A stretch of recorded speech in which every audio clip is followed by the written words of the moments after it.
मैं अशोक माथुर भाई साहब आपके पास आ रहा हूं।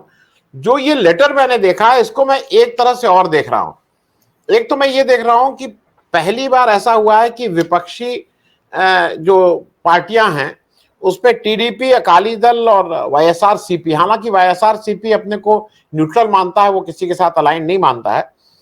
अकाली दल अभी तक तो बीजेपी के साथ था, उसका टिल तो बीजेपी के साथ है। तेलुगु देशम ने कहा है कि नहीं हम अटेंड करेंगे। वही एक ऐसी पार्टी है जो अभी तक अपने को विपक्ष के साथ भी अलाइन कभी कभी मानती थी। मैं आपसे पूछ रहा हूं, क्या ये विपक्षी एकता को थोड़ी मजबूती प्रदान करेगा?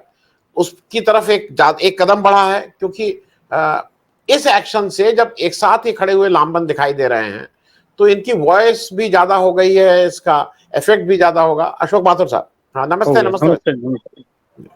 हमारी नई संसद बन गई और देश के लिए बड़ी गौरव की बात बताई जा रही। और इसके साथ ही ये स्थापित किया जा रहा है कि देश में केवल संसद ही नहीं है, नई प्रकार की व्यवस्थाएं भी स्थापित की जा रही। वो नई प्रकार की व्यवस्थाओं में व्यक्ति प्रमुख है, पॉलिसीज डाउन है, पॉलिसीज उनके पीछे हैं। हमारे यहाँ जैसे हमने देखा, जब हम संविधान के तौर पर राष्ट्रपति को सुप्रीमो मानते हैं अपना, तो संसद का उद्घाटन वास्तव में राष्ट्रपति के द्वारा होना चाहिए, लेकिन राष्ट्रपति नहीं कर रहे और मोदी जी कर रहे हैं। उद्घाटन का किसी किसी को शौक भी हो सकता है। और एक बात कहनी पड़ेगी, भाजपा का प्रचार तंत्र जो है उसकी तारीफ करनी पड़ेगी। उसके मुकाबले दूसरे लोगों का प्रचार तंत्र वैसा नहीं है और उनके बस में भी नहीं है, क्योंकि अभी पैसे के हिसाब से और संसाधन के हिसाब से भाजपा बड़ी स्ट्रांग पड़ती है। अभी जैसा कि आपने कहा कि मोदी जी, उसके उनके विरोध के अंदर सही पार्टियां इकट्ठी हो गई, पार्टियां तो इकट्ठी हो गई और इससे एक अंडरस्टैंडिंग भी बनेगी। और पार्टियों को एक अंडरस्टैंडिंग डेवलप करनी पड़ेगी। जैसा दिल्ली की घटना घटी है, उस घटना को भी कोई कम आंका नहीं जाना चाहिए। वो हमारे संवैधानिक, संघीय और फेडरल स्टेटस के ऊपर पूरा एक प्रश्न चिन्ह लगाती है। हमारा कंट्री एक फेडरल कंट्री है और फेडरल कंट्री के अंदर प्रत्येक राज्य की अपनी सार्वभौमिक सत्ता भी है और प्रत्येक नागरिक के पास भी एक सार्वभौमिक सत्ता होती है। अब फेडरल कंट्री के अंदर इस प्रकार के जो निर्णय लिए जाते हैं, वो अगर सामूहिक रूप से सब लोग मिलकर के अगर लें तो अच्छा रहता है। लेकिन विपक्ष ने हिम्मत करके इस प्रकार का लेटर लिखा, पर उस लेटर को सुनेगा कौन? सुनेगा इसलिए नहीं कि इस वक्त एक बड़ी अच्छी चीज ये होगी, कर्नाटका की हार के बावजूद जो जिस प्रकार के फिगर आए हैं, उससे बीजेपी ये संतोष कर रही है। बीजेपी, आरएसएस या इस धारा की दक्षिणपंथी राजनीति के लोग ये संतोष कर रहे हैं कि कर्नाटका में हार सकते हैं, लेकिन उसके बावजूद मत हमारे पास ज्यादा है। वो ये मानते हैं कि 24 के चुनाव के अंदर हम मोदी जी या मोदी जी जैसा कोई चेहरा ले आएंगे और हमारी पॉलिसियां कंटिन्यू करेंगी। देश को वास्तव में रूल जो कारपोरेट कर रहा है, वो कारपोरेट बड़ा समझदार है। और वो उनके जो उनको ना तो भाषण देना है, ना उनको मैदान में जाना है, ना नारे लगाने हैं, ना रैली निकालनी है। उनको तो केवल सोचना है और अपने सेवकों को बताना है कि भाई सेवक तुम अब ऐसा करो। जो सेवकों में सबसे श्रेष्ठ सेवक मोदी जी हैं या हमारे अमित शाह जी हैं, उनके थ्रू वो अपनी नीतियां, अपने कार्यक्रम लागू करते हैं। जैसे अडानी प्रकरण अब यूं मान लीजिए खत्म हो गया, या क्योंकि सब तरफ से ठप्पा लग गया कि अडानी जी इतना बढ़िया और सच्चा व्यापारी या कोई कारपोरेट नहीं है इंडिया में। उनको जो आरोप लगे थे वो आरोप सब खारिज हो गए एक तरीके से। लेकिन अभी वो सवाल जिंदा है, इस सिस्टम में क्या इसी प्रकार की बात होगी? जैसे एक टाइम हवाला का प्रकरण हुआ था और एक टाइम में ये प्रकरण करोड़ों रुपया इसकी जांच में, करोड़ों अरबों रुपया इसमें लग जाता है, टाइम लगता है, पैसे होती हैं, उसके बाद रिजल्ट जीरो निकलता है। बड़े विपक्ष ने अभी बड़ी हिम्मत दिखाई है।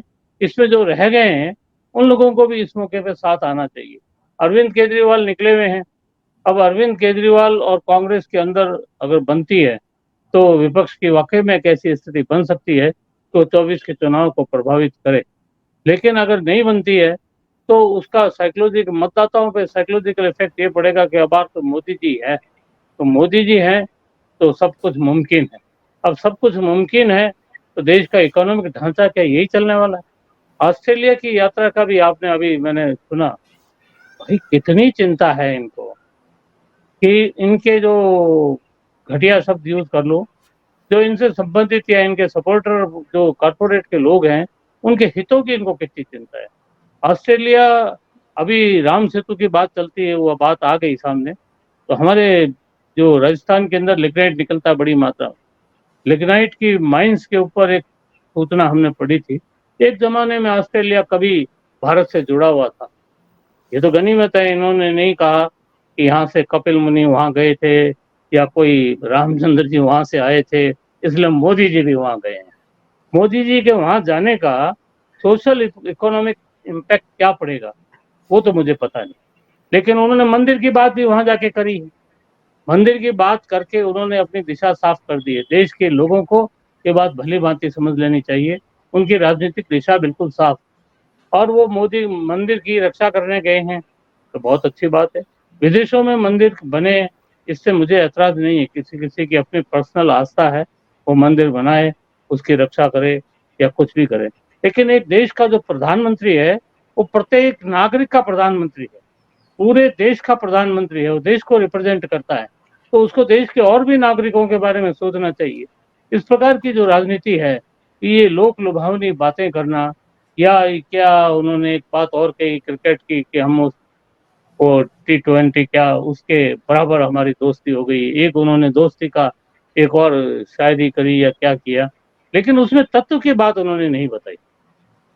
तत्व की बात यह है कि राष्ट्रकुल देश एक दुनिया में वजूद रखते हैं, जिन जिन के ऊपर अंग्रेज राज करता था और अंग्रेज जिसका सूरज अस्त नहीं होता था। जब अंग्रेज को इकोनॉमिक रूप से और सोशल रूप से पता लग गया कि भाई अब हमें जाना है, तो उन्होंने राष्ट्रकुल नाम की एक चीज बनाई। हालांकि राष्ट्रकुल किसी निर्णायक स्थिति में ना तो व्यापार में दिखाई देता है, ना ही ये जो जैसे यूक्रेन का मामला है, जैसे और मामले हैं अंतर्राष्ट्रीय स्तर पर, वो तो यूएनओ भी कुछ नहीं कर पा रहा। तो उस प्रकार की जो अंतर्राष्ट्रीय संस्थाएं हैं राष्ट्रकुल, हम और ऑस्ट्रेलिया दोनों राष्ट्रकुल के सदस्य हैं। और वहां पे पहले तो यही कहता था क्राउन सुपर है, अब क्राउन सुपर है तो क्राउन तो इंग्लैंड के पास है। तो अंतिम जो निर्णय है, क्या अंतिम निर्णय मोदी जी की जेब में लिखा हुआ है क्या कि ऑस्ट्रेलिया और हमारे बीच में क्या ताल्लुकात रहेंगे? कच्चा माल वहां से कोयला आए और कोयला आकर के यहाँ पे, जबकि हम प्राकृतिक रूप से जो पर्यावरणविद हैं वो इस बात के लिए बार बार चिल्ला रहे हैं कि कोयले का उपयोग बंद करो, चाहे ऑस्ट्रेलिया हो चाहे इंडिया हो, लेकिन वो उसको बढ़ा रहे हैं। और एक गंभीर बात जो आपने धनखड़ साहब की बताई, तो ये तो बहुत ही गंभीर बात है, अमानवीय बात है और अनैतिक भी हुई। अब अगर इस प्रकार की बात वास्तव में है तो फ्रेंड्स ऑफ बीजेपी को खुद सोचना चाहिए, क्योंकि ज्ञान चरित्र एकता के अंदर एक चरित्र नाम का शब्द है जो आरएसएस के लोग जानते हैं, और वो चरित्र जो है वो हमारे देश का प्रतिबिंब प्रकट करता है हर जगह पर, कि हमारे देश की संस्कृति, और इसको ये खास तौर से बीजेपी के लोग सांस्कृतिक जब बात करते हैं तो ये बात बहुत बड़ी बात है। खैर, एक तरह से ये पर्यटन अच्छा हो गया, समस्याओं का भी पर्यटन होता है आनंद वर्धन जी। जो समस्याएं हैं, वार्ताएं हैं, उसका पर्यटन बहुत लुभावना होता है, क्योंकि उसमें एक पैसा भी आपको अपनी जेब से नहीं पीना, ना पानी पीना है ना आपको चाय पीनी है, वो लोगों के टैक्स पेयर के पैसे से आप आनंद लीजिए। जापान जाइए, ऑस्ट्रेलिया जाइए, अमेरिका जाइए, कहीं भी जाइए, वो कोई भी बजट में या कहीं भी हमें पता नहीं लगता कि मेरी जेब से कितना रुपया निकल गया है। लेकिन देश का जो ढांचा है उसमें किस प्रकार की आप उत्पादक प्रणाली लाएंगे, या कौन से मॉडल को आप सीख रहे हैं और कौन से मॉडल को सीख करके आप अपने देश के अंदर उसको लागू करेंगे, या वहाँ के कच्चे माल का उपयोग क्या होगा, यहाँ से फिनिश गुड्स कैसे जाएंगी, हमारे क्या व्यापारी वर्ग या कारपोरेट की तरक्की कोई देश की तरक्की मान लिया जाए। कॉमन मैन को जो अभी प्रिविलेज मिले हैं, जिसको रेवड़ियों के रूप में कहा जाता है, ये संकट पूंजीवाद का अपना संकट है। क्या संकट है? अगर लोगों की जेब में पैसा होगा, वो अच्छे खरीदार होंगे, तभी तो पूंजीवाद जिंदा रहेगा। उनके द्वारा उत्पादित माल कोई खरीदेगा जब भी तो चलेगा। तो ये बात जब पूंजीवाद के समझ में आ गई, जैसे अमेरिका जैसे देश के भी, तो उन्होंने बहुत अच्छा पेंशन का सिस्टम स्थापित किया और दूसरे सोशल लाइबिलिटीज को उन्होंने अपनाया, और उसी सिलसिले पर हमारा देश भी चला है। अब ये सच है कि लोगों की परचेजिंग कैपेसिटी पिछले दिनों से कुछ बड़ी है, हालांकि थोड़ी, उसको पैसों में गिना जा सकता, रुपयों में भी गिना नहीं जा सकता। हम कह सकते हैं गैस सिलेंडर है या जो अनाज मिल रहा है 5 किलो, इस प्रकार की चीज, लेकिन टैक्स पेयर की कीमत के ऊपर जो भी हमारे चुने हुए नेता, जो भी किसी भी पार्टी के, जो काम कर रहे हैं और जो वो उन्होंने राष्ट्रीय छवि बना रखी है, उनको सोचना चाहिए कि अगर नीचे से जमीन खिसक रही है तो भाई वो धराशायी हो जाएंगे। संसद का उद्घाटन हो जाएगा, संसद की बैठकों में हमारा विपक्ष भी जाएगा, अच्छी अच्छी बहसें होंगी, लेकिन बहसों के बाद में रिजल्ट क्या आएगा? क्या हम सिस्टम को ऐसे ही चलने देने वाले हैं? तो कितनी भी अच्छी संसद आप बना लें, और क्या पुरानी संसद में भूत थे अंग्रेजों के? या पुरानी संसद का क्या करेंगे आप? क्यों भाग के आ रहे हैं? भाग के चलो इस नई संसद में आ गए, अच्छी संसद, अच्छा भवन बन गया, मैंने देखा नहीं, कभी दिल्ली जाऊंगा तो मौका लगेगा तो जाएंगे उसके अंदर, देखेंगे भी क्या कहाँ से भारत का भाग्य तय होता है।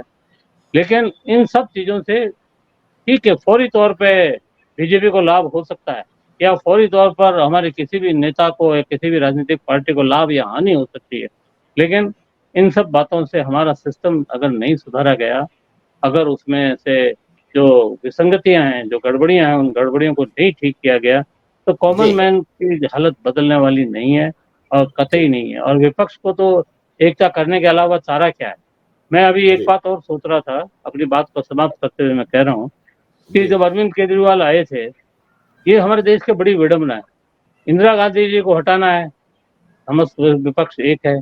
1975 के आंदोलन में आपने हमने सबने देखा, उसमें मोदी जी भी मौजूद थे, उसमें ये शिवराज जी भी मौजूद थे, उसमें नीतीश कुमार भी मौजूद था, फिर ये बिखर गए, फिर इंदिरा जी आ गई, ठीक बात है।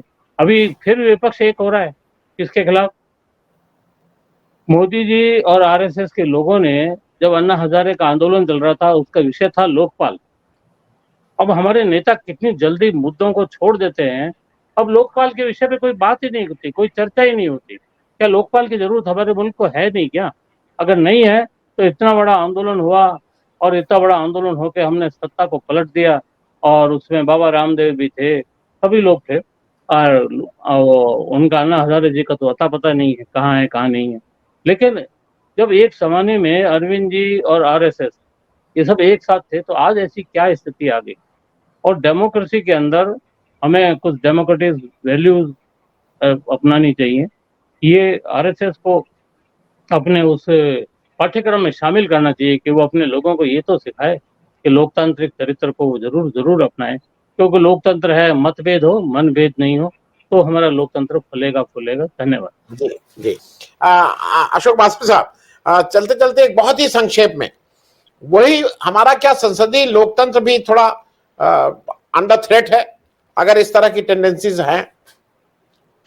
ये टेंडेंसीज हर शासन के अंदर होती है, और लेकिन हमारे जो फेडरल सिस्टम हमने अडॉप्ट किया, उसकी लंबी हमारी कल्चरल है। जैसे रामचंद्र जी की जो हम सुनते हैं रामायण, उसमें ये रामचंद्र जी ने लंका जीत लिया, लेकिन वहां का राज वहां के लोगों को सौंप दिया, बंदरों का वानरों का राज वानरों को सौंप दिया, रामचंद्र जी अयोध्या आ गए लौट कर। इसका मतलब क्या था? इसका मतलब ये था कि वो पूरे मुल्क के ऊपर या पूरी धरती पर राज नहीं करना चाहते। और इंडिया के अंदर, खास तौर से भारत के अंदर, इकोनॉमी जरूर ग्लोबल हो गई है। इकोनॉमी ग्लोबल होने से निर्णय जो लेने की ताकत है वो कॉरपोरेट के पास चली गई है। इस बात को सबको स्वीकारना पड़ेगा, चाहे वो किसान आंदोलन का मसला था, चाहे हमारा और भी मसला था। कॉरपोरेट भी गिने चुने, 5, 6, 7, 8 ऐसे कॉरपोरेट, ऐसा नहीं है कि 500-700 लोग हो। तो ये फेडरल जो सिस्टम है, ये हमारे जीवन के लिए बहुत जरूरी है, लोकतंत्र के लिए बहुत जरूरी है, और हमारे जो किसान हैं, मजदूर हैं, उनके लिए भी बहुत जरूरी है। तो हर शासन में ये कोशिश होती है, चाहे इंदिरा जी हों, चाहे मोदी जी हों, और भाजपा के लिए तो विशेष तौर से कहना पड़ेगा। तो उनकी फिलॉसफी के अंदर ये चीज जमी हुई है कि भाई ऐसा होना चाहिए, इसीलिए वो वैसा प्रचार तंत्र बनाते हैं। इसीलिए पार्टी से भी सुपर मोदी जी, पार्टी से भी सुपर उनके नेता हैं। पार्टी के अंदर जैसे आप अगर जिलों में या कस्बों में देखेंगे, तो उनको वैसे ही जैसे फौज में आदेश आता है और आदेश को मानना होता है, उसी प्रकार आदेश को मानना पड़ता है। और वो प्रचारक लोग जो है आरएसएस के, वो उनको कन्विंस भी करते हैं, उनको बताते हैं कि भाई ये बात बिल्कुल ठीक है, ऐसा ही होना चाहिए। लेकिन अगर फेडरल सिस्टम अगर टूटेगा तो वो बहुत खतरनाक स्थिति होगी, क्योंकि भारत वास्तव में एक फेडरल कंट्री है। इस सच्चाई को मानना पड़ेगा। हमारे यहाँ बहुत सी जातियां हैं, बहुत सी संस्कृतियां हैं, बहुत सी भाषाएं हैं, और इन सबको कुचल करके किसी एक को स्थापित किया जाना बड़ा मुश्किल काम है। बेशक अर्थतंत्र के अंदर हमारी मजबूरियां हो, तो हमें वो सारी बातें माननी पड़ती हैं और सब तरह की व्यवस्थाएं करनी पड़ती है। लेकिन डेमोक्रेसी के लिए, डेमोक्रेसी एक बहुत अच्छे सिस्टम है, हमारा संविधान बहुत अच्छा है, उसको संरक्षित करना ही चाहिए। और हर व्यक्ति को उसके अंदर नेता भी हो सकते हैं, पार्टियां भी हो सकती हैं। और मेरे ख्याल है राहुल गांधी को शायद ये महसूस भी हुआ होगा, उनका व्यवहार जो देखते हैं हम, उससे ऐसा लगता है कुछ परिवर्तन उनमें आया है। और अगर वो फेडरल स्टेट की तरफ आगे बढ़ेंगे तो निश्चित तौर पे कांग्रेस पुनर्जीवित भी हो सकती है। ये बात बीजेपी और आरएसएस को समझना चाहिए। गुलामी कोई पसंद नहीं करता। धन्यवाद।